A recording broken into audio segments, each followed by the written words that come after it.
আহ, আমাদের আজকে একটি আলোচনার বিষয় যে জুলাই নিয়ে বিতর্ক। আপনি নিশ্চয়ই এই ঘটনাটি জানেন। সোশ্যাল মিডিয়ায় এই সেই ভিডিও ছড়িয়ে পড়েছে, সব জায়গায় এটি নিয়ে আলোচনা হচ্ছে। রাষ্ট্রপতিও বক্তব্য দিয়েছেন, কালকেই বলেছেন তিনি ব্যথিত, নাস্তানাবুদ হয়েছেন বিদেশি অতিথিদের সামনে এই ধরনের ঘটনা কেন হয়েছে।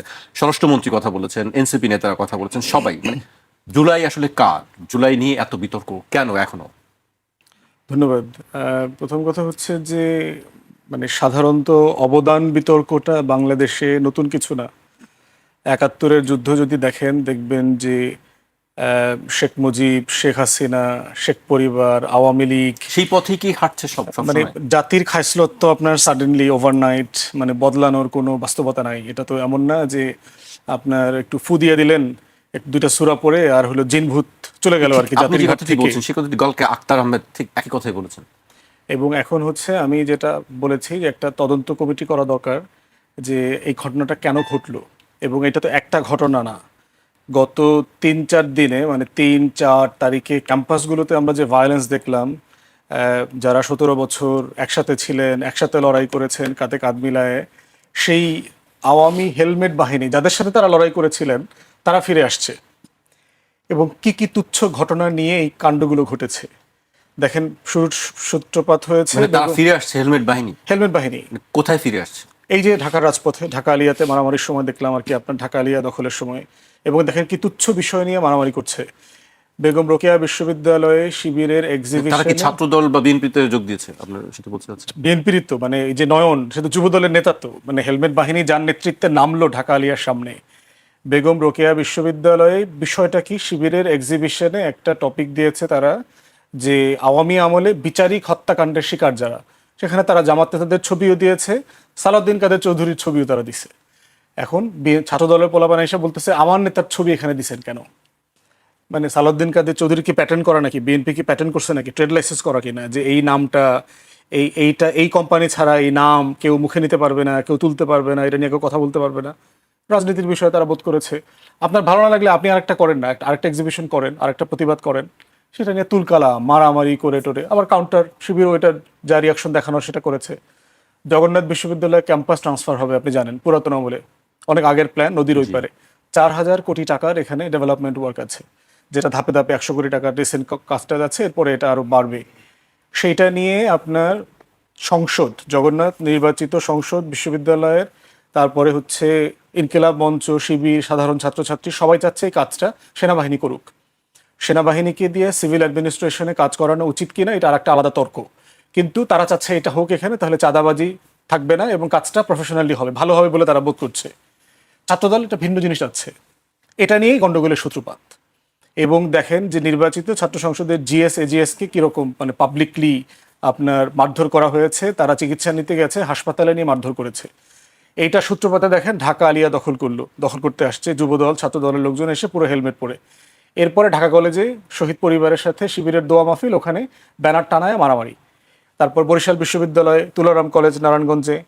তাহলে আপনি এই যে গতকালকের বিব্রতকর ঘটনাগুলো ঘটেছে, এটা তো শুধু গতকালকেই শুরু হয় নাই, এটা তো সিরিজ আকারে চলছে। এবং এই কাজগুলো কারা করলো, প্রত্যেকটা ক্যাম্পাসে মারামারি সূত্রপাতগুলো কারা করছে, কি কারণে করতেছে। এখন এই বিষয়গুলো যদি বড় দল আকারে বিএনপি অ্যাড্রেস না করে, তার ছাত্র সংগঠনকে যদি সে নিয়ন্ত্রণ না করে, তাহলে আমাদের কাছে কি চিত্র চলে আসছে দুই বছরের ব্যবধানে। আমরা হেলমেট বাহিনী দেখলাম, আমরা দেখলাম দা, রামদা, কিরিচ, দেশীয় অস্ত্র, এগুলো নিয়ে দিব্যি ঘুরে বেড়াচ্ছে। এটা দেখার পরে আমাদের কিন্তু 2 বছর আগে জুলাইয়ের কথা মনে পড়ে নাই, আগস্টের কথা মনে পড়ে নাই। ন্যাশনাল মেডিকেল কলেজ না বাংলাদেশ মেডিকেল কলেজ, ওখানে যে একটা মেডিকেল কলেজে ঢুকে যে পেশেন্টদেরকে এবং শিবির সন্দেহের রুগীদেরকে যে পিটাইলো, এটা দেখার পর আমাদের কি মনে পড়েছে, জুলাই আগস্টে আমরা দেখেছি না আহতদেরকে চিকিৎসা নিতে দেয়নি ছাত্রলীগ যুবলীগ। তাহলে এই কাজগুলো করবার পরিবেশ কারা তৈরি করছে, এগুলো অ্যাড্রেস করবার দায়িত্ব কার ছিল? আইনশৃঙ্খলা বাহিনী আসলে কি করছে? 6 মাসে 1700+ খুন হয়েছে, পুলিশের অফিসিয়াল রেকর্ড। আপনি কিভাবে অ্যাড্রেস করতেছেন, এগুলো ডিল করছেন কিনা, কি করছেন মাননীয় স্বরাষ্ট্রমন্ত্রী আমাদের বড় ভাই? তাহলে এই প্রশ্নগুলো তো করতে হবে, যে সাডেনলি আপনি দেখতে পাচ্ছেন 5 তারিখের মিটিংগুলোতে আয়োজন করা হয়েছে। সংস্কৃত মন্ত্রণালয় একটা ডকুমেন্টারি করেছে, যেখানে পরিকল্পিতভাবে তারেক রহমানকে ঘোষক, এই আন্দোলনের মহান নেতা করবার চেষ্টা করা হচ্ছে। এতে করে কি আসলে মাননীয় প্রধানমন্ত্রীর সম্মান ওনারা বাড়াচ্ছেন না আসলে কমাচ্ছেন? জোর করে কি কাউকে নেতা বানানো যায়? শেখ মুজিবকে হেন কোনো উপকরণ আছে যেটা দিয়ে চেষ্টা করে আমাদের দেবতা বানানোর চেষ্টা করা হয় নাই গত 17 বছরে? 4,500 কোটি টাকা শুধু খরচ করছে মূর্তি বানানোর জন্য। কি লাভ হয়েছে? এই যে শত শত মূর্তি বানাইছে শেখ মুজিবের, মানিক রায় দিছে কোর্টে যে স্বাধীনতার ঘোষণা শেখ মুজিব দিছে, লাভ হয়েছে? আমরা সবাই জানি মেজর জিয়া, শহীদ প্রেসিডেন্ট জিয়াউর রহমান শেখ মুজিবের পক্ষে স্বাধীনতার ঘোষণা দিয়েছেন। তাহলে জোর করে যে মহান নেতা বানানো যায় না, এটা তো প্রমাণিত। আর দরকার কেন আপনাদের? তাহলে এক দফার ঘোষণা কে দিলেন? আমরা মাহিন সরকারের ফেসবুকে লিখছি, তিনি বলছেন যে নাহিদ ইসলাম মৃত্যু পরোয়ানায় সই করেই সে এক দফার ঘোষণা দিয়েছেন। হাবিব ভাই বললেন যে তারেক রহমান এক দফার ঘোষণা দিয়েছেন। দেখেন, সেই বিএনপির, আমি এটা বারবার বলতেছি, শেখ মুজিব এবং শেখ পরিবারের, আওয়ামী লীগের একটা হীনমন্যতা আছে মুক্তিযুদ্ধ নিয়ে। যদিও মুক্তিযুদ্ধটা শেখ মুজিবকে সামনে রেখে হয়েছে, শেখ মুজিবকে নেতা মেনে হয়েছে, অস্থায়ী সরকার শেখ মুজিবকে প্রেসিডেন্ট ঘোষণা করেছে, শেখ মুজিবের নামে মুজিবনগর সরকার পরিচালিত হয়েছে, তিনি এসেই আবার শপথ ছাড়া দায়িত্বও নিয়েছেন দেশে ফিরে, সবগুলো শেখ মুজিবের নামে হয়েছে সত্য। কিন্তু শেখ মুজিব তাজউদ্দিন আহমেদের ডায়েরি যদি পড়েন, তার মেয়ের লেখা যদি পড়েন, নেতা পিতা, সেখানে দেখবেন নেতা ও পিতা, যে তাজউদ্দিন আহমেদ বহুবার বলছে যে মুজিব ভাই একদিন মুজিবনগরে চলেন, মেহেরপুরের বৈদ্যনাথ তলায়, যে আমরা আসলে যুদ্ধটা কিভাবে সংগঠিত করেছি, ওই পার থেকে কিভাবে গোপনে এসে এই পারে স্বাধীনতার ঘোষণা দিয়ে অপারেশন করে আবার ওই পারে চলে গেছি। বারবার এই কথাটা বলেছেন। আমি মুক্তিযুদ্ধের গল্পটা আপনাকে বলতে চাই, কিন্তু শেখ মুজিব কখনো এই গল্পটা শুনতে চান নাই। বারবার বলেছে এগুলো আমি জানি টানি, আমি সব পড়ছি, আমি এগুলো সব জানি টানি এইসব। কারণ শেখ মুজিবের ভিতরে একটা হীনমন্যতা কাজ করছে, আমি গ্রেট লিডার, আমি এত মহান নেতা, এত বড় নেতা, আমাকে ছাড়া দেশ স্বাধীন করে ফেলাইলো, আমি দেশে ছিলাম না, এটা কিভাবে সম্ভব? গত 17 বছরের ফ্যাসিবাদ বিরোধী আন্দোলনে বিএনপি সবচেয়ে বেশি ত্যাগ করেছে। বিএনপির সবচেয়ে বেশি নেতাকর্মী হামলা, মামলা, খুন, গুমের শিকার হয়েছে। বিএনপি সবচেয়ে বেশি বড় দল আকারে রাজনৈতিক নিপীড়নের শিকার হয়েছে। হেন কোনো কন্ট্রিবিউশন নাই রাজনৈতিক দল আকারে যা বিএনপি করে নাই, যার প্রত্যেকটাতে বিএনপি অ্যাট দ্য টপ। কিন্তু ইকুয়ালি এটাও সত্য যে বিএনপির অংশগ্রহণ ছিল, কিন্তু বিএনপির নেতৃত্বে এই গণ অভ্যুত্থান হয় নাই। এটা হলো ফ্যাক্ট। এবং এটা নিয়ে বিএনপির টপ লিডারদের ভিতরে একটা হীনমন্যতা কাজ করতেছে, একই রকম শেখ মুজিবের মতো। এই হীনমন্যতা দূর করবার জন্য যে কাজগুলো বিএনপি নেতারা করতেছেন, এগুলো দুষ্টামি আকারে দেশের মানুষ পড়তেছে। লাভ হয় নাই, দরকারও নাই, প্রয়োজন নাই। নাহিদ এক দফা ঘোষণা করেছে, আমার তরফ থেকে করছে, হাবিব ভাইয়ের পক্ষ থেকে করছে, জামাত শিবিরের পক্ষ থেকে করছে, হেফাজতের পক্ষ থেকে করছে, বিএনপির পক্ষ থেকে করছে, গণতন্ত্রের পক্ষে করেছে। আমরা যারা যারা চেয়েছিলাম গণতন্ত্র দেশে ফিরে আসুক, বিরোধটা কোথায়?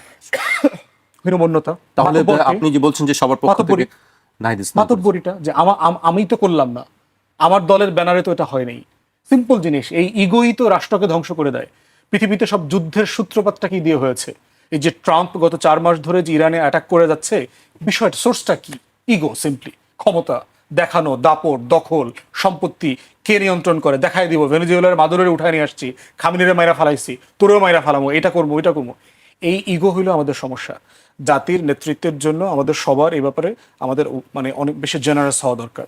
যার যেখানে অবদান আছে তার সেটা স্বীকার করা দরকার।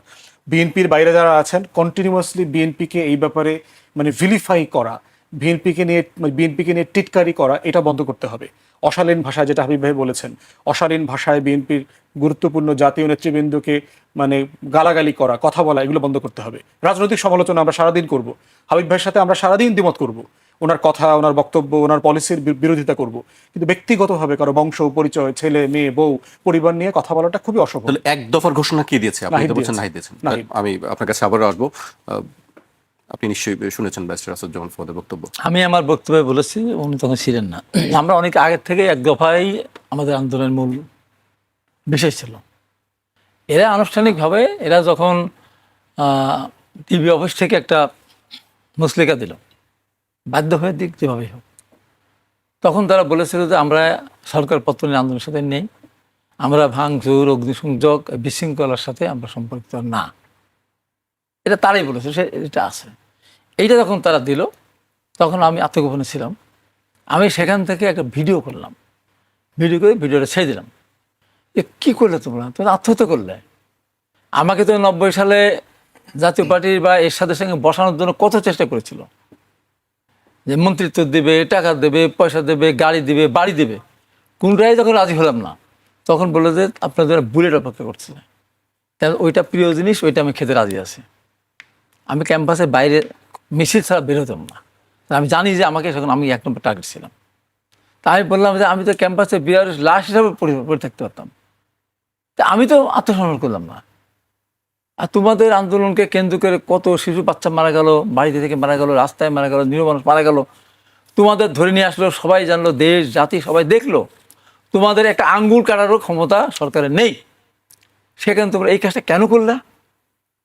এই যে যে অবস্থাটা, আমাদের তো এক দফার আন্দোলন অনেক আগে থেকে চলতেছিল, তারা যেহেতু এক দফার সাথে ছিল না, বারবার তারা বলেছে সরকার বিরোধী, সরকার হটানোর আন্দোলনের সাথে আমরা নাই, সরকার প্রধান আন্দোলনের সাথে নেই, তখন শেষে এসে তারা বললো হ্যাঁ আমরাও আসি, আমরা এইসব এক দফা গেলাম। তা আমাদের তো এক দফা আগের থেকে অস্বীকার করার কোনো উপায় আছে? আমি নিজে তো কতবার বলেছি, তো এইটা নতুন করে এইটাকে সামনে নিয়ে আসার তো কোনো দরকার নেই। আমাদের তো চলমান এক দফা, বহুদিন আগের থেকে আমরা এক দফা আন্দোলন করেছি, সরকারের সাথে আর কোনো আপোষ নেই। তো এখন এইটা নিয়ে এখন ধরেন এরা যেটাই বলুন না কেন, সারা দেশ জাতি গোষ্ঠী যদি না নামতো তাহলে কি এই কয়জন মিলে কি পারতো? এবং এখানে সবচেয়ে বড় মানে আন্দোলনটা ছিল বৈষম্যের যে আন্দোলন। দেখেন এই যে টোটাল আন্দোলনে যারা একটা পর্যায়ে গিয়ে আন্দোলনের দায়িত্ব কাঁধে নিল কারা? সাধারণ মানুষ আর বেসরকারি বিশ্ববিদ্যালয়ের ছাত্রছাত্রীরা। এরা এই বাংলাদেশে যত আন্দোলন হয়েছে, সারা পৃথিবীতে যত আন্দোলন হয়েছে, কোন আন্দোলন আমরা দেখিনি যে বাবা তার 2 বছরের শিশুকে কাঁধে করে নিয়ে আন্দোলনের মাথায় আসছে, মা তার মেয়েকে নিয়ে রিক্সাকে নামিয়ে দিয়ে বলছে মা তুই আন্দোলনে যা, ভাই তার আরেক ভাইকে নিয়ে এসে বলছে তুমি আন্দোলনে থাকো, আমি আসি, পাহারাদার হিসেবে আসি। আমরা দেখেছি না? এটা কোনোদিন এটা হয়েছে? হয়নি। এই আন্দোলনটাকে যে কেউ কুক্ষিগত করতে আমরাই করেছি, তাহলে কি হবে? এবং শেষ করি, এবং বাংলাদেশের ইতিহাসে 52 সাল থেকে শুরু করে এ পর্যন্ত যত ইতিহাস আপনি দেখেন, ঢাকা বিশ্ববিদ্যালয় সব আন্দোলন নেতৃত্ব দিয়েছে, ঢাকা বিশ্ববিদ্যালয়ের ছাত্ররা জীবন রক্ত দিয়েছে, আহত হয়েছে, রক্ত দিয়েছে। এই একটা আন্দোলন হলো যে আন্দোলনে ঢাকা বিশ্ববিদ্যালয়ের একজন কেউ আত্মহত্যা দেয়নি, শহীদ হয়নি, মারাত্মকভাবে আহত হয়নি। বুঝতে হবে জিনিসটা। এবং এই যে আমরা সমন্বয়কের কথা বলেন, এই যে দীর্ঘদিন ধরে যে সমন্বয়কের দায়িত্ব পালন করছে, বেসরকারি বিশ্ববিদ্যালয়ের কোনো ছেলে বড় ধরনের সমন্বয়কের নাম আমরা খুঁজিনি। যত সুযোগ সুবিধা যা বলার উদ্দেশ্যটা হওয়া সব হওয়া এই ঢাকা বিশ্ববিদ্যালয় যারা ছিল তাদের মধ্যে থেকে হয়েছে। এখন এই যে একতরফাভাবে দাবি করা, একতরফা সমস্ত ক্ষমতা কুক্ষিভূত করা, এটা এই নেশাটা কাদের মধ্যে? বিএনপি এর ভিতরে যাওয়ার দরকার নেই, কারণ বিএনপি যদি তার তালিকা তৈরি করা হয় 15.5 বছরে লক্ষ লক্ষ মানুষের নামে মামলা হয়েছে, আমরা হাজার হাজার মানুষ জেলে গেছি, আমাদের অনেক লোক গুম হয়েছে, খুন হয়েছে। তো সেই বিএনপিকে আপনি মনেই করেন না যে আন্দোলনে বিএনপি কোনো অবদান আছে? কথায় কথায় বলেন তো পারেন না, তাই পারে নাকি? 52 সালে ভাষা আন্দোলন শুরু হয়েছিল, আমাদের 70-71 সাল পর্যন্ত আমাদের যেতে হয়েছে। 90 সালে আমরা 82 থেকে আন্দোলন শুরু করেছিলাম, 90-তে এসে প্রতিবাদ করেছে। ধারাবাহিকতা এই একদিনে এটা হয়নি, ধারাবাহিকতা দীর্ঘদিন ধরে 2008 সালের পর থেকে ধারাবাহিকতা হতে হতে হতে হতে শেষে এসে মানুষ অতিষ্ঠ সেখানে হয়ে গেছে। আমরা তো বলতে পারি, আমি আমান খোকন মিলন আলম টালম মিলে আমরা 90 করছি, তা তো বলি না। শুরু হয়েছে সেই 15 ফেব্রুয়ারি থেকে দীপালি শাহ, জাফর, জয়নাল এদের রক্তদানের মধ্যে দিয়ে ধাপে ধাপে সেলিম, রাবণ, একটা মিলন। এই জিনিসটা সবাইকে স্বীকার করতে হবে। বিএনপিকে নিয়ে এই সমস্ত কথাবার্তা বলা, এই জিনিসগুলো আমার মনে মোটিভেশন। আর যেহেতু বিদেশি মেহমান ছিল, পরে বলা যেত যে না এটা এই জায়গাগুলি সংশোধন করতে হবে, তাহলে আমার ভালো হতো। এখন তো অপূর্ণ থেকে থাকে, আলোচনার মধ্যে দিয়ে এবার ভিডিওটা সংশোধন করে নিলেই তো হলো। জি ভাই, একটু ঢাকার বাইরের একটি ঘটনা উল্লেখ করতে চাই। গতকালকের এই ঘটনাটি কক্সবাজারের চকরিয়ায় শহীদ আহসান হাবিবকে জুলাই যোদ্ধা নন দাবি করে তার নাম সরকারি গেজেট থেকে বাদ দেওয়ার দাবি জানিয়েছেন উপজেলা বিএনপি সভাপতি এনামুল হক। তার দাবি, জুলাই আন্দোলনে আহসান হাবিবের ভূমিকা নিয়ে প্রশ্ন রয়েছে, তার পরিবার আওয়ামী লীগ সরকারের কাছ থেকে আর্থিক সহায়তা নিয়েছিল। এই বক্তব্যের প্রতিবাদ জানিয়েছেন ত্রয়োদশ জাতীয় সংসদ নির্বাচনে চকরিয়া পেকুয়া আসনে জামায়াত ইসলামী সংসদ সদস্য প্রার্থী আব্দুল্লাহ আল ফারুক। তিনি বলেছেন, আহসান হাবিব জুলাই আন্দোলনে আওয়ামী লীগের গুলিতে শহীদ হয়েছেন। আন্দোলনের শুরু থেকেই তিনি এতে সম্পৃক্ত ছিলেন। সিরিয়াস একটি ইস্যু যে জুলাই যোদ্ধা কে আর জুলাই যোদ্ধা কে নন, গেজেট থেকে নাম বাদ দেওয়ারও দাবি তুলেছেন বিএনপির একজন নেতা, স্থানীয় নেতা। এই বিষয়গুলি আমরা আগেও দেখেছি, কে জুলাই যোদ্ধা আসলে, কে জুলাই যোদ্ধা নয়, এটা নিয়ে আপনার কাছে কি মনে হয় আসলে কেন এই বিষয়গুলো নিয়ে আসছে? এটার খুব সহজ সমাধান আছে। আপনি অ্যাসেম্বলি এলাকার যে ডিসি আছে, ডিসি সাহেবকে দিয়ে একটা কমিটি করে দেন। প্রত্যেক জেলাতে এটা করা দরকার। যেমন আমার এলাকাতে আমি সম্প্রতি শুনলাম যেই 5-6 জনের কবর আমি জিয়ারত করেছি জুলাই শহীদ হিসাবে, তার ভিতরে একজন ছাত্রলীগের কর্মী ছিল, মারামারি করতে গিয়ে ওখানে গুলি খেয়ে মারা গেছে। কিন্তু সে জুলাই শহীদ আকারে একদম ফলক টলক, যেটা সরকারি ফলক টলক আছে, এটা লাগানো আছে, এবং আমি তার কবরও জিয়ারত করে আসছি, গেজেটভুক্ত আর কি। তো এখন আমার মনে হয় যে একটা কমিটি করা দরকার, প্রত্যেক জেলাতে ডিসিদেরকে দায়িত্ব দিলেই হয়। আপনি জুলাই শহীদ হিসেবে যাদেরকে তালিকাভুক্ত করা হয়েছে তাদেরকে স্থানীয় তাহলে এটা ইনভেস্টিগেশনের কি মধ্য দিয়ে সব জায়গায় সারা দেশে হতে পারে অসম্ভব কিছু না। আপনি ধরেন মানে অভাব অনটনের দেশ, টাউট বাটপারের দেশ, সোনার বাংলায় অসম্ভব বলে কোনো জিনিস নাই, এটা অপার সম্ভাবনার একটা দেশ।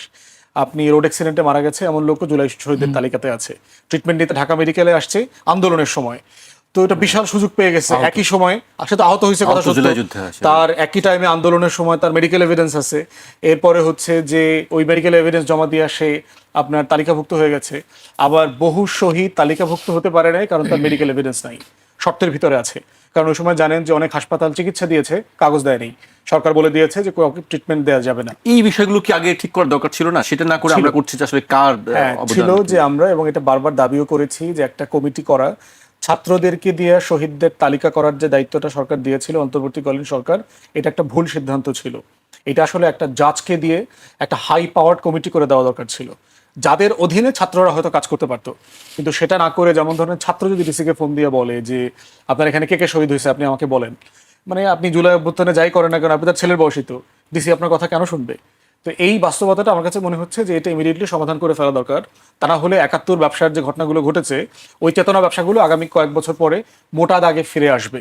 বিএনপি ইতিমধ্যে দেখেন বিএনপির শহীদের তালিকা আলাদা করে করতেছে, অন্য দল তার শহীদের তালিকা আলাদা করে করতেছে।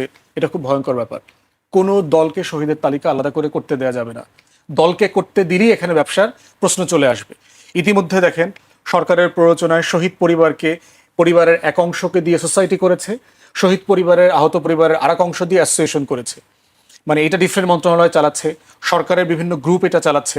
অথচ অন্তর্বর্তীকালীন সরকার একটা প্রতিষ্ঠান করে দিয়েছিল জুলাই শহীদ স্মৃতি ফাউন্ডেশন, তারাই মূল পুরো ব্যাপারটা দেখবে।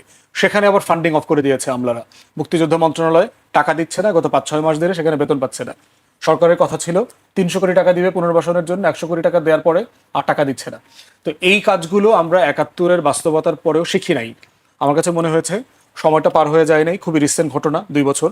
আমাদের ইমিডিয়েটলি এটা প্রশাসনিক কাঠামোর মধ্য দিয়ে একটা ট্রান্সপারেন্ট মেকানিজম ডেভেলপ করা দরকার, যেন এইটা নিয়ে কোনো দল, সরকারি দল, বিরোধী দল, কোনো দল যেন এটি ব্যবসা করতে না পারে। জি, আমি হাবিব ভাইয়ের কাছে আসছি। হাবিব ভাই, আজকে সময় খুবই কম, আমি খুব ছোট করে একটি বিষয় উল্লেখ করতে চাই। জামায়াত আমির একটি বক্তব্য দিয়েছেন, জুলাই গণ অভ্যুত্থান সবার হলে এত দলীয়করণ কেন হচ্ছে সে প্রশ্ন তুলেছেন বিরোধী দলীয় নেতা ও বাংলাদেশ জামায়াত ইসলামের আমির শফিকুর রহমান। তিনি বলেছেন, এই জুলাই আমাদের সকলের যদি হয় তাহলে জুলাইকে আমরা কেন রাজনীতিকরণ করব, এটা তো হওয়া উচিত নয়। তিনি বলেছেন যে দলীয়করণ করা হচ্ছে। আমি ওনার প্রশ্নের উত্তর দিয়ে দিই জি, যে 5 তারিখের পর ঢাকা বিশ্ববিদ্যালয়, চিটাগাং বিশ্ববিদ্যালয়, কুমিল্লা বিশ্ববিদ্যালয়, রাজশাহী বিশ্ববিদ্যালয়, বিভিন্ন জায়গায় বিশ্ববিদ্যালয় কারা ছিল, ভিসি ছিল কারা? সবারই তো হয়ে থাকে, তো ওনাদের ভিসিগুলি ওনাদের হলো কেন?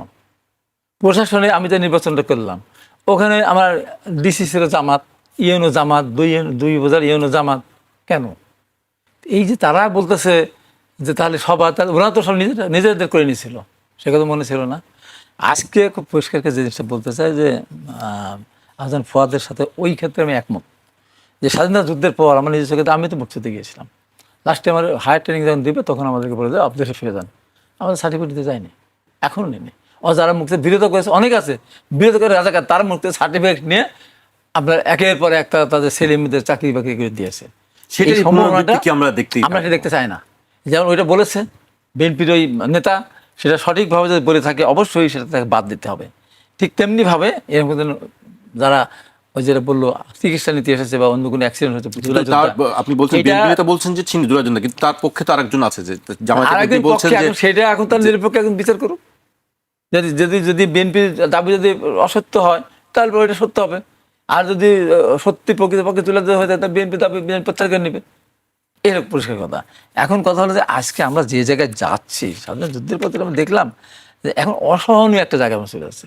আমি সাদিকে আমি বক্তব্য দেখলাম কালকে, বলতে ছাত্রদলকে ক্যাম্পাস থেকে বিতাড়িত হবে, এবং ছাত্রলীগকে যেভাবে করেছিলাম, তো বাবারা 15.5 বছর যখন ছাত্রলীগ ছিল ক্যাম্পাসে, তখন আপনারা কোথায় ছিলেন বাবা? একদিন একটা মিছিল করেছেন, ছাত্রদল তো মিছিল করতে গিয়ে পিটা খেয়েছে কতবার, সুলতান টুকু থেকে শুরু করে, এবং ছাত্রদলের অসংখ্য ছেলেরা মেধার মাধ্যমে ভর্তি হয়েছিল, অনেকেই আছে তার বিশ্ববিদ্যালয়ে পাশ করে যেতে পারেনি, বাবা মার কাছে ফিরে গেছে ইন্টারমিডিয়েট পাশ হিসাবে। একজন ছাত্র শিবির বলতে পারবে যে আমরা বিশ্ববিদ্যালয়ে ভর্তি হয়েছিলাম, হলে থাকতে পারি নাই, হলে সাবসিডি সস্তা দামে খেতে পারিনি, আমার লেখাপড়ার যেমন অসমাপ্ত চলে আসছে, বলতে পারবে? আজকে গর্ব করে বলে এতই যদি ক্ষমতা থাকতো, ছাত্রদলকে যখন বলা হচ্ছে এতই ক্ষমতা তখন কোথায় ছিলেন, আমিও যদি এতই যদি ক্ষমতা থেকে থাকতো তখন মিছিল করেন না কেন?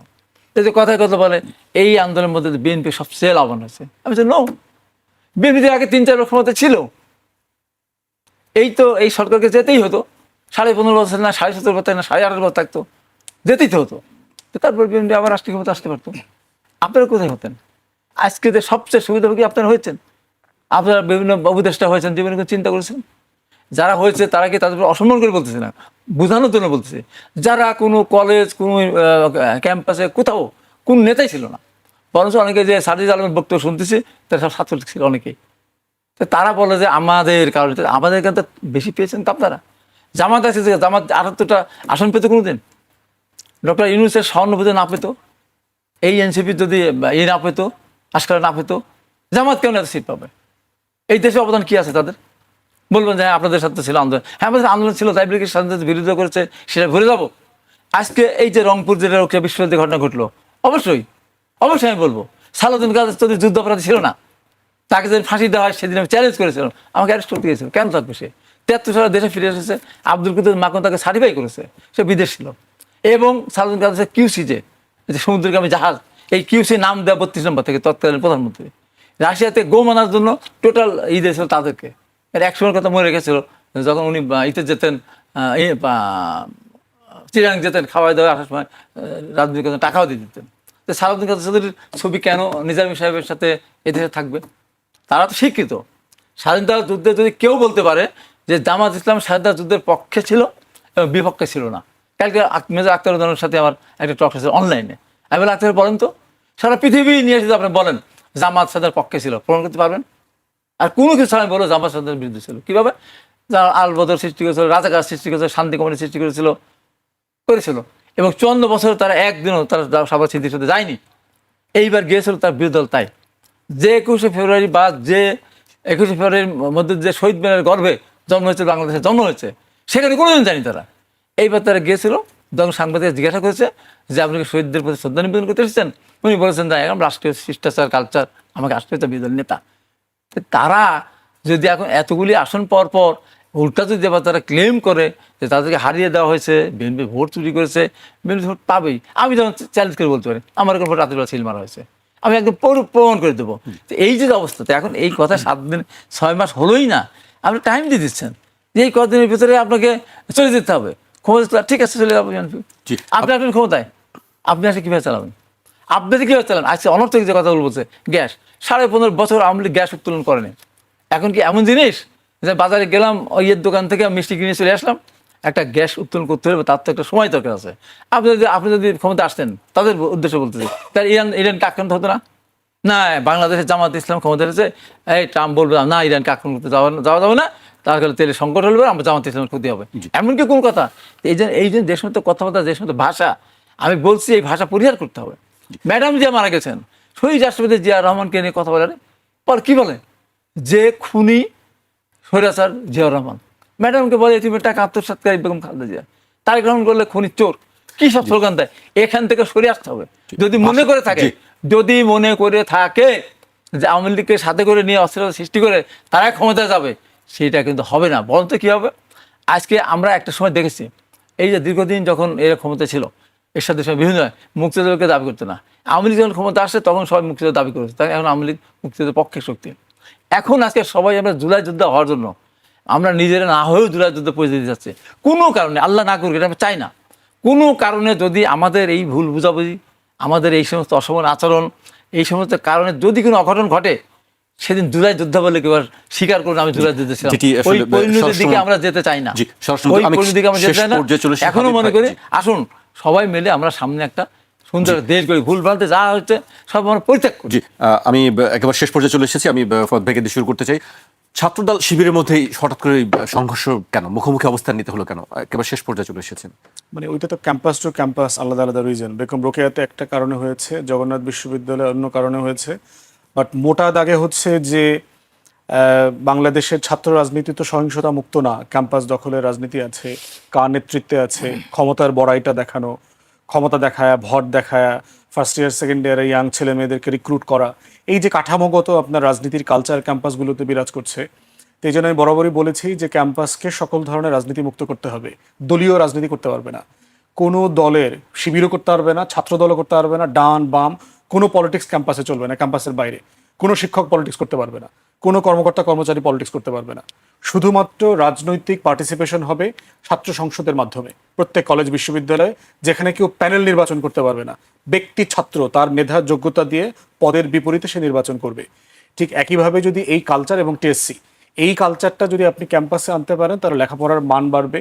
তা না হলে যেটা হচ্ছে, সেটা কি সম্ভব? আপনি যে কথা বলছেন যে এটাই রাজনীতি করতে মুক্ত হবে। সেটা কিভাবে? Student politics is already dead. বাংলাদেশে ছাত্র রাজনীতি অলরেডি ডেড, এটা নাই। এটার কোনো রেসপেক্ট, এটার কোনো রিপ্রেজেন্টেশন কিছুই নাই। যেটা আছে সেটা হচ্ছে গুন্ডামি, মাস্তানি, চাঁদাবাজি, ক্ষমতা দেখানো, ভাবসাব দেখানো, কিছুই নাই। সবাই কি দায়ী করছে? এটা- সব ছাত্র সংগঠনই কি দায়ী করছে? কালেকটিভলি ছাত্র রাজনীতির কালেকটিভ রেজাল্ট হচ্ছে জিরো এখন, বেসিক্যালি এর কোনো কন্ট্রিবিউশন নাই এখন।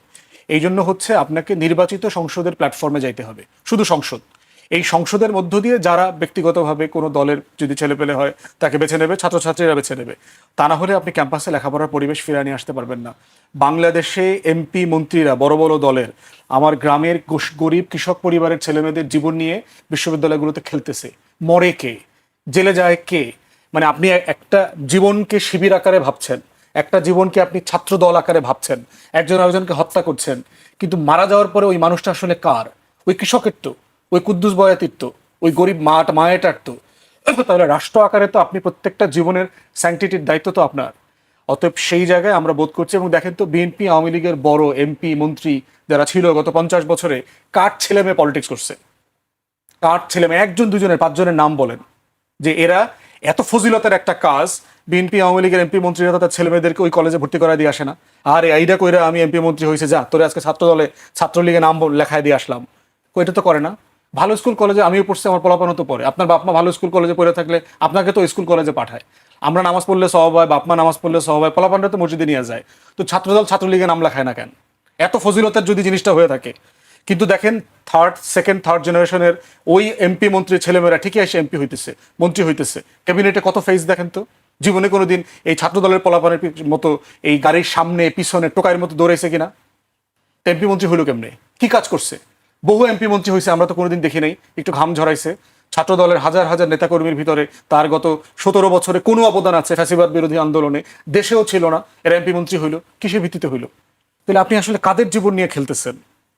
তাহলে আমরা চাই আপনার ছেলে মেয়ে, নিজের ছেলে মেয়েকে আপনি যত টাকা প্রোটেক্টিভ মনে করেন, তাকে ইংলিশ মিডিয়ামে পড়াইতে হবে, তাকে বিদেশে পাঠাইতে হবে, তাকে সিঙ্গাপুরে মরার আগে ট্রিটমেন্টের জন্য পাঠাইতে হবে। তাহলে কৃষকের ছেলে মেয়ের জন্য চিন্তা করছেন না কেন? বিশ্ব পাবলিক ইউনিভার্সিটিতে পড়ে কারা? গ্রামীণ, নিম্নবিত্ত, মধ্যবিত্ত, কৃষক পরিবার, স্ট্রাগলিং ফ্যামিলির ছেলেমেয়েরাই তো পড়ে। এই চিন্তাটা কে করবে? তাহলে রাষ্ট্র আকারে সবাইকে করতে হবে। কারণ সেটা এর কি যে করছে? লস, এই কথা তো আমরা বছর যুগ যুগ বলতেই ধরে হবে, বলছি। বলে যাইতে হবে। এবং তাহলে করবেটা কি? এবং এটা বাধ্য হয়ে করতে হবে। এই পরিবর্তনটা কারণে, কই? কারণ হচ্ছে ছাত্র রাজনীতির কোনো আপিল নাই। ছাত্র সংগঠন, রাজনৈতিক সংগঠনের নেতৃত্বে মানুষ নামছে না। হাবিব ভাই যে বারবার বলছে তাদের নেতারা এক দফার ঘোষণা দিচ্ছে, তো মানুষ নামে নাই কেন 17 বছর? ওনাদের পিছনে কোটি কোটি মানুষ নামে নাই কেন আবাবিলের মতো? ওই 36 জুলাই পোলাপানের পিছনে নামছে কেন? এই বাচ্চা কাচ্চা পোলাপানের পিছনে, নাম পরিচয়হীন পোলাপানের পিছনেই তো নামছে। এইটা আপনাদেরকে আত্মসমালোচনা করতে হবে যে আমরা 3 বার ক্ষমতায় ছিলাম, আমাদের সারা দেশের গ্রামে গঞ্জ পর্যন্ত কমিটি আছে, ডাকলে মানুষ নামে না কেন? ভ্যাট বিরোধী আন্দোলন, কোটা বিরোধী আন্দোলন, বৈষম্য বিরোধী আন্দোলন, কোনো আন্দোলন, রোড সেফটি আন্দোলন, একটাও কেন ছাত্র সংগঠনের নেতৃত্বে হয় নাই? প্রত্যেকটা ছাত্র সংগঠনকে এই প্রশ্ন করতে হবে। আজকে সবাই নেতা হয়ে আসছে না, পিছন দিয়ে আমি ডাক দিছিলাম, ওইখান থেকে আমি ওইখানে লোক পাঠাইছিলাম, ওইখান থেকে আমি এটা লেখা দিছিলাম, ওইখান থেকে আমি এটা পাঠ করতে কইছিলাম, হ্যারে কইছিলাম ওইটা করেন, সব পিছনে পিছনে করছেন। তা আপনার সামনে আসেন নাই কেন? কারণ আপনারা জানেন আপনারা সামনে গেলে মানুষ নামবে না আপনাদেরকে। আপনাদের চরিত্র এত সুন্দর, ফুলের মতো পবিত্র। এই আত্মসমালোচনা রাজনৈতিক ছাত্র সংগঠনের মূল দলগুলোকে করতে হবে। আমরা হাবিব ভাই 80-র দশকে আমরা বাস করি না। 2026 ফান্ডামেন্টালি ডিফারেন্ট জগৎ। এই জগতে আপনাকে ভ্যালু ক্রিয়েট করতে না পারলে আপনার পাশে এসে কেউ দাঁড়াবে না। আমি আমাকে আজকে শেষ করি। আমার একেবারে একটু আমি বলি। কয়েক সেকেন্ডে একটু যেটা বলে, আমার বাংলাদেশটা সৃষ্টি হয়েছে, আমার মায়ের ভাটা সৃষ্টি হয়েছে কিন্তু ছাত্র আন্দোলনের মধ্য দিয়ে। আমি সেই ছাত্র রাজনীতির বিরুদ্ধে কথা বলতে পারবো না। আমি সুষ্ঠু ছাত্র রাজনীতি, সুষ্ঠু ধারা চাই। আর ব্যারিস্টার ফুয়াদ যেটা বলছেন, আমাদের পিছনে লক্ষ লক্ষ মানুষ নেমেছে, লক্ষ লক্ষ মানুষ। আমরা তো বিভিন্ন বিভাগে সমাবেশ করেছি, ট্রেন বন্ধ করে দিয়েছিল, বাস বন্ধ করে দিয়েছিল, এয়ার বন্ধ করে দিয়েছিল, মোটরসাইকেল বন্ধ করে, দোকান বন্ধ, আমরা যাইনি সেখানে। জি। ওইভাবেই আমরা গড়ে উঠেছি। এখন এদের প্রতি সবাই মিলে, আমরা আগে বলেছি, সব মানুষ অতিষ্ঠ হয়ে গেছিল, জি, হাবিব ভাই, এই জন্য সবাই নেমেছিল। জি, এই জন্য আমরা সবাইকে দেখেছি, ছোট করে থেকে নামিয়ে এখন এই বিভাজনটা আমরা দেখতে চাই না। একদিনই হয়েছে এই কথা। হাবিব ভাই, আমাকে শেষ করতে হচ্ছে আজকে এখানে। আপনাদের দুজনকে অনেক ধন্যবাদ আমাদেরকে সময় দেওয়ার জন্য। আজ এখানে শেষ করছি, আবার দেখা হবে রোববার ঠিক রাত 12টায়। আপনারা সবাই সুস্থ থাকুন, নিরাপদে থাকুন, আর 21-এর সঙ্গে থাকুন।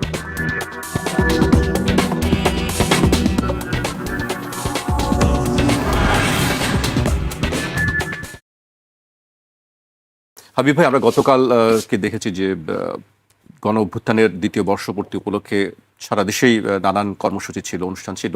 এর মধ্যে বেশ কয়েকটি জায়গায়, বিশেষ করে আমরা যদি চীনমৈত্রী সম্মেলন কেন্দ্রের অনুষ্ঠানের কথা বলি, সেখানে একটি অনাকাঙ্ক্ষিত পরিস্থিতি আমরা দেখেছি। একটি ঘটনা প্রশ্ন বারবারই হচ্ছে যে জুলাই নিয়ে এত বিতর্ক হচ্ছে কেন? জুলাই কার এ নিয়ে স্বরাষ্ট্রমন্ত্রী বলেছেন যে জুলাই কার এইসব নিয়ে কথা বলে। আমি কয়েকটি ঘটনা একটু উল্লেখ করতে চাই। বাংলাদেশ চীনমৈত্রী সম্মেলন কেন্দ্রে জুলাই গণ অভ্যুত্থান, শহীদ পরিবার ও জুলাই যোদ্ধাদের সংবর্ধনা অনুষ্ঠানে প্রচারিত ডকুমেন্টারিতে জুলাই আন্দোলনের ধারাবাহিকতা সঠিকভাবে তুলে না ধরার অভিযোগ তোলেন জাতীয় নাগরিক পার্টির নেতারা। তা নিয়ে বাকবিতণ্ডা হয় এবং এনসিপি নেতারা অনুষ্ঠানস্থল ত্যাগ করেন। হট্টগোলের এক পর্যায়ে কূটনীতিকদেরও বেরিয়ে যেতে দেখা যায়। এনসিপি নেতা মাহিন সরকার ফেসবুকে লিখেছেন, তথ্যচিত্রে এক দফার ঘোষক বানানো হয়েছে প্রধানমন্ত্রী তারেক রহমানকে। যে নাহিদ ইসলাম নিজের মৃত্যু পরোয়ানায় সই করেন, এক দফার ঘোষণা দিলেন, তিনি বিএনপির ইতিহাসে নেই। যে আসিফ মাহমুদ মৃত্যু নিশ্চিত জেনেও লং মার্চ টু ঢাকা ঘোষণা করলেন, তিনি ইতিহাসে নেই। মাহিন সরকার লিখেছেন, অনুষ্ঠানে প্রদর্শিত তথ্যচিত্রের প্রতিবাদ করার কারণে প্রধানমন্ত্রীর বাহিনী তার উপর ঝাঁপিয়ে পড়েছে, রাষ্ট্রপতির সামনে তার উপর হামলা করা হয়েছে। অনুষ্ঠানে উপস্থিত ভারপ্রাপ্ত রাষ্ট্রপতি হাফিজ উদ্দিন আহমেদ বলেছেন, এইভাবে যে বিদেশের সামনে, বিদেশি অতিথিদের সামনে যে নাস্তানাবুদ হলাম, এটি আমাকে খুবই ব্যথিত করেছে। স্বরাষ্ট্রমন্ত্রী সালাউদ্দিন আহমেদ বলেছেন, স্বৈরাচারের কবল থেকে মুক্তির পরে আমরা যদি বলি জুলাই কার, তাহলে জুলাই আমাদের কারোরই থাকবে না। এই অবস্থা থেকে আমাদের মুক্তি পেতে হবে। হাবিব ভাই, এই অনাকাঙ্ক্ষিত বিষয়গুলো আসলে কারোর জন্যই কাম্য নয়। আপনাকে ধন্যবাদ। আপনার মাধ্যমে 21 টেলিভিশনের সম্মানিত দর্শক শ্রোতাদেরকে সশ্রদ্ধ সালাম। বিজ্ঞ সমালোচক বেশ আহসান ফুয়াদ কিছুক্ষণ মধ্যে এসে যাবেন, তাকে শুভেচ্ছা জানিয়ে আমি কথা শুরু করছি। আমার কাছে খুব পরিষ্কার বক্তব্য যে জুলাই নিয়ে আসলে যে বিতর্ক হচ্ছে, এটা আসলে খুব দুঃখজনক। সবাই মালিক হতে চাচ্ছে, আর তারেক রহমান এক দফার ঘোষণা যেটা দিয়েছেন, বলছেন এটা নিয়ে বিতর্ক। তো এখন আমরা দেবো কেন? এই ঘোষণা তো আমাদের অনেক দিন আগের থেকে তো আমরা এক দফার আন্দোলন করে আসছি, সরকারের সাথে আমরা নেগোসিয়েশন করতে যাইনি। জুলাই আন্দোলন যারা শুরু করেছিল, তাদের আন্দোলনটা ছিল প্রথমে কোটা সংস্কার, সেটা সব মেনে নিলে আন্দোলন বন্ধ হয়ে গেছিল। এরপরে আবার 24 সালে একতরফা নির্বাচনে জয়লাভ করার পর সরকার মনে করলো, তৎকালীন সরকার আওয়ামী লীগ, এখন আর আমাদের সামনে আর কেউ নেই, এখন আমরা আবার কোটা ফিরিয়ে নিয়ে আসবো। এই কোটা ফিরিয়ে না নিয়ে আসতো, তাহলে মাঠে আসতো ছেলেরা, আসা দরকার পড়তো। আমরা তো কোটা সংস্কার নিয়ে আমরা আন্দোলন করেছিলাম, কোটা আমাদের দিয়েই সব বাতিল করে দিয়েছে, আর তোমার আসার কোনো দরকার নেই। এবং 24-এ যে নির্বাচনটা হলো একতরফা নির্বাচন, সেই নির্বাচনের প্রতিবাদ করতে গিয়ে সবাই ছুটে এসেছিল, আসেনি। আমার তো মনে আছে আমরা অনেক আগের থেকে এক দফা দিয়েই আমরা শুরু করেছি, বহু আগের থেকে আন্দোলন। এবং আমি যখন 2023 সালের 19শে নভেম্বর গ্রেপ্তার হলাম র্যাবের হাতে, গ্রেপ্তার হয়ে 5 মাস সাজা খেটে ম্যাডাম খালেদা জিয়ার বিরুদ্ধে যিনি সাজা দিয়েছেন, তার বিরুদ্ধে বক্তব্য দেওয়ার কারণে কন্টেম্প্ট অফ কোর্ট আমাকে র্যাব ধরে নিয়ে গেছিল। আমি স্বীকার করেছিলাম, আমি সব বলেছি, যাক 5 মাস সাজা খেটে যখন আসলাম, আমার মনে আছে 22শে এপ্রিল 21শে এপ্রিল আমি আসলে, ওই দিন রাত্রে আমি হাসিনার টেবিলটা টকশো করেছিলাম, আমি আর নাজমুল হাসান খলিলুল্লাহ। ওই দিন আমি বলেছিলাম এই সরকার থাকবে না বেশি দিন। 22 তারিখে আবার ফেস দ্য পিপুলে বললাম যে এই সরকার অনতিবিলম্বে চলে যাবে। আমি ছিলাম, বেনজির আহমেদ ছিল, তারপরে আপনার এই যে ব্যারিস্টার জিল্লুর, এখন যে অ্যাডিশনাল ডিআইজি মুসাফিজ সাদিক বঙ্গভবনে দীর্ঘদিন ছিলেন। এবং তারপরে ওখান থেকে আমি বাংলা টিভিতে ঢুকলাম, মমতাজ হোসেন একসময় রাষ্ট্রদূত শেখ কামালের বন্ধু, তো কথা বললেন, মমতাজ এবার তো এমপি হতে পারলেন না, আগে আরেকবার হবো, আগামীতে হবো, আগামী আর আওয়ামী লীগ আসবে না। আমরা তো এইভাবেই ঘোষণা করে আসছি, নতুন করে তো ঘোষণা করে ব্যাপার না। সেটা যদি ঘোষণা করে থাকে তার তো আগেই করেছে, 3 তারিখে করতে হবে তা তো না। এখন আপনাকে মাঝখানে একটা কথা বলি, কাউকে ছোটো করার জন্য না। 27 কি 28 তারিখে হারুন যখন সব এনসিপির 6 নেতাকে গ্রেপ্তার করলো, সারা দেশ সারা পৃথিবী দেখলো। এবং তার আগে গ্রেপ্তার করেছিল। সেদিন আমরা ওদের পক্ষ থেকে ওদের কাছ থেকে জোর করে একটা স্বাক্ষর নিয়েছে।